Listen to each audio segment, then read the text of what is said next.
ነው ይሄ እንደዚህ ተደርጎ መክተፊያው ነው የምላችሁ። መክተፊያው ራሱ ማለት ነው። መክተፊያው ከውስጥ ሲታይ ግን ይኸው መክተፊያ ነው። ይሄ መክተፊያ ነው። ይኸው መክተፊያ ነው። ይሄ አያችሁት? ይሄ መክተፊያው ነው።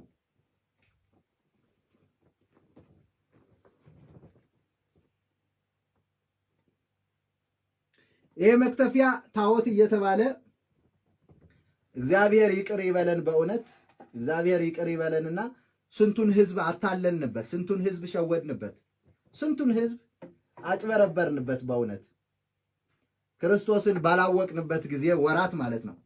መክተፊያውን እንደዚህ ልክ አድርገን ምንም አይታወቅም። የታየሽው አንቺ አሁን ማርያም እየታወት ወጣች፣ ገብርኤል እየታወት ወጣ እልልልልልልል የታየሽው የገብርኤል ታቦት ለመሆኑ ምንድነው ማረጋገጫሽ? የገብርኤል ታቦት ለመሆኑ ምንድነው ማረጋገጫ? አንተ ሲጀመር ማለት ነው መክተፊያ ነው የሚያወጡት። የእውነት ነው የምልህ። ብዙ ጣውላ ነው የተመቻቸ ጣውላ፣ ጥሩ ጣውላ ተፈልጎ ነው የሚወጣው ብዙዎቹ ጋር ማለት ነው። ሽፍን ስለሆነ አንተ አታየውማ። ችግሩ በርቀት እንድትቆም፣ በርቀት ዝም ብለህ እንድታመልክ፣ በርቀት እልል እንድትል ነው የሚፈቀድልህ። የሚፈቀደው ያ ብቻ ነው። ከዛ ውጭ አይፈቀድልህም። በርቀት ሆነህ እልል እንድትል፣ በርቀት ሆነህ እንድታመልከው እንጂ እንድታየው አይፈቀድልህም። ሙሴ ግን ከሲና ተራራ ሲወርድ ጽላቶቹ በእጁ ይዟቸው ነበረ ነው የሚለው እኮ። ጽላቶቹ በእጁ ይዞ ነው የወረደው። ጽላቶቹ በእጁ ይዟቸው ነበረ። ጽላቶቹ እንደዚህ በእጁ ይዞ ነው የሄደው። ጽላቶቹ ህዝቡ እያየው ማለት ነው። በግልጽ እየታየ ማለት ነው። የሚደበቅ ነገር አደገኛ ነው። በጣም ድብቅ የሆነ ነገር በጣም አደገኛ ነው። ድብቅ የሆነ ነገር ሲኖር ተቃወሙት። የእውነት ነው የምልህ። መቃወም አለብህ። መሸፈኛ የሚለው እዚህ ጋር ኦሪት ዘጸአት ላይ ምዕራፍ 34 ቁጥር 29 ጀምራችሁ ስታነቡ ቅድም እንዳነበብኩላችሁ ሙሴ ፊቱን ነው የሸፈነው እንጂ ታቦቱን አልሸፈነም። ፊቱን ሸፈነ፣ የእግዚአብሔር ክብር በላዩ ላይ ስለነበረ።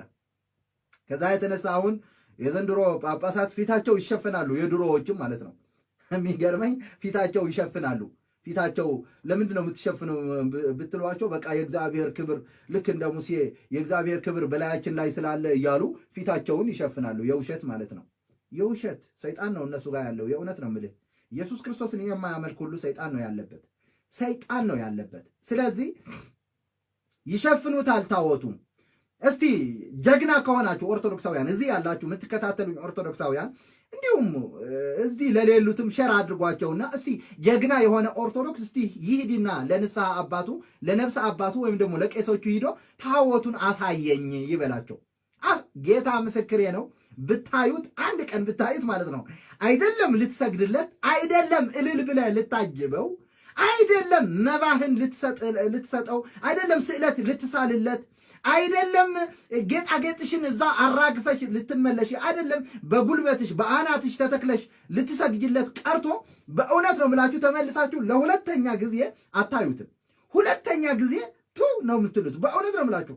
ይህንን ነው ሳመልክ የነበርኩት፣ ለዚህ ነው ስሰግድ የነበርኩት፣ ለዚህ ነው ስንበረከት የነበርኩት ነው የምትሉት። የእውነት ነው የምላችሁ። ስለዚህ በእንደዚህ አይነት ነው ህዝቡን እያጭበረበሩት ያሉት ማለት ነው። ስለዚህ ንቁ እባካችሁ ኦርቶዶክሳውያን። ሲጀመር የፍጡራን ታቦት የለም ብያችኋለሁ። ታቦት በብሉይ ኪዳን ነው የነበረው። እሱም የእግዚአብሔር ታቦት ነበረ የሚባለው። የእግዚአብሔር የቃል ኪዳኑ ታቦት ነበረ የሚባለው።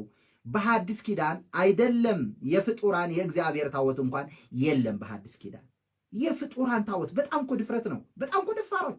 ንግዳቸው እኮ መጨረሻ የሌለው ንግዳቸውን ለማጧጧፍ ሲሉ የፍጡራን የነ አቡነ ኪሮስ የተባሉ ታቦታት አሉ። የነ አቡነ ሀብተ ማርያም የተባሉ